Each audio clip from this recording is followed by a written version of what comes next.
33 people out, Sean. So this is a good day. 18 hours ago, I didn't know this was going to even happen. So Brad called me up. I said, "You call the press, I'll call the people," and 33 people came out. I think it says a lot about the issue, but I also think it says a lot about the people that came out. I want to thank everybody for coming out.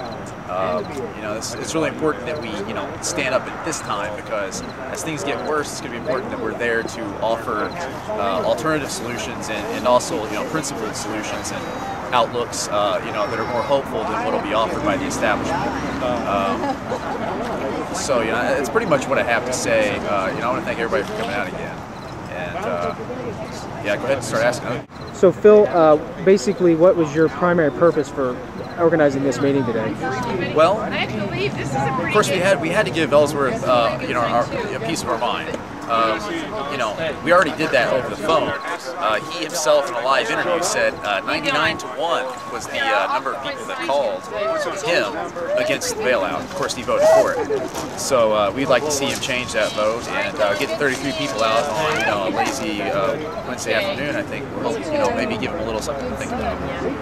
Also, too, we were able to get 2 newspapers, or two radio stations, and 3 TV crews here, so maybe we can reframe the debate locally and sort of reinvigorate those people that were maybe doubtful and thinking, "Oh no, the bailout, we got to have one." No, we don't.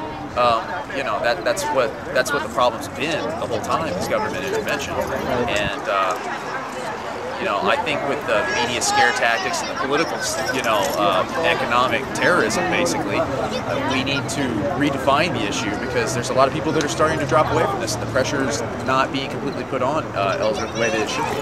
So we've got to keep the phones ringing, and maybe we got to do this again.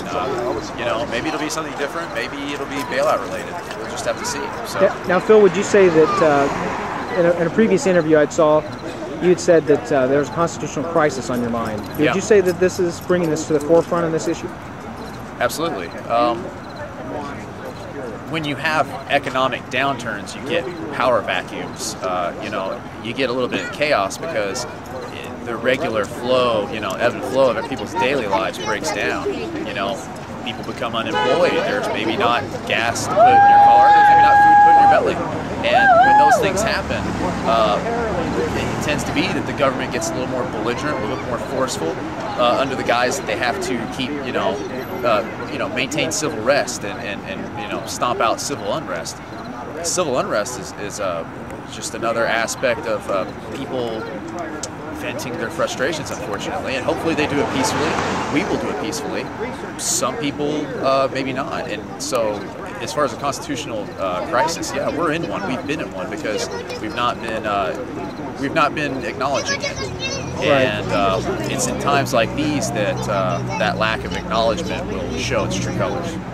Well, Phil, if we can, while pan around here, we can see the crowd that you've developed here through your hard work, because apparently it is you today that's been able to accomplish this. So I'll pan around here and show the crowd and maybe put you in the backdrop. Would you say that?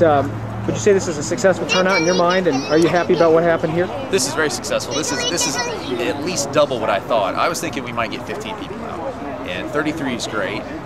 66 next time will be even better. Maybe one day we'll get 100 people out here. Then I think Ellsworth has to listen. And we're going to keep doing it the way we're doing it. Everyone here, most of the people here didn't necessarily know each other that well when they showed up, but everyone's having a conversation and a really good time. And this is what will be promoted through the Campaign for Liberty. This is what will be promoted through all kinds of patriot movements. Freedom and responsibility go hand in hand, and so does having fun doing it. And if we can do it peacefully, and we can get enough people to see things our way, then we can bring about that change peacefully, and we don't have to have a constitutional crisis that we all need to be so worried about. Right. That's kind of my dream, and took a little step towards that today. So. And the impetus for this, if I understand it right, Phil, correct me if I'm wrong, was the $700 billion package that the United States Congress was entertaining as an option to essentially bail out the markets, the Wall Street banks that have been crumbling in recent times here, including AIG, most prominently though Fannie Mae and Freddie Mac, as well as Bear Stearns earlier on as well. So would you say that probably the forefront would be maybe the constitutional issue of whether or not the $700 billion is even a legitimate expenditure, let alone all the factors that everyone keeps talking about, the fact that it will, is that, would you say, your Absolutely. part of your interest here? The here? founders wanted us to keep our budgets balanced, and it's unfortunate that they didn't, directly place that into the Constitution. Right. Then it would have been very black and white. But they did. But we wouldn't be in such debt if we had an honest monetary system, and that is unconstitutional. The Federal Reserve is unconstitutional, and it needs to be called as such, and we need to stand up against it.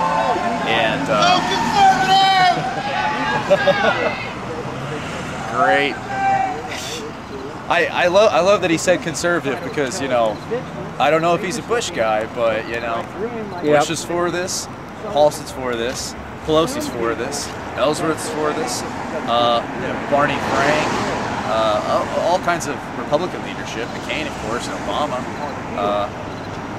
We've got to wake up and break out of this two-party that acts like a one-party system. Right.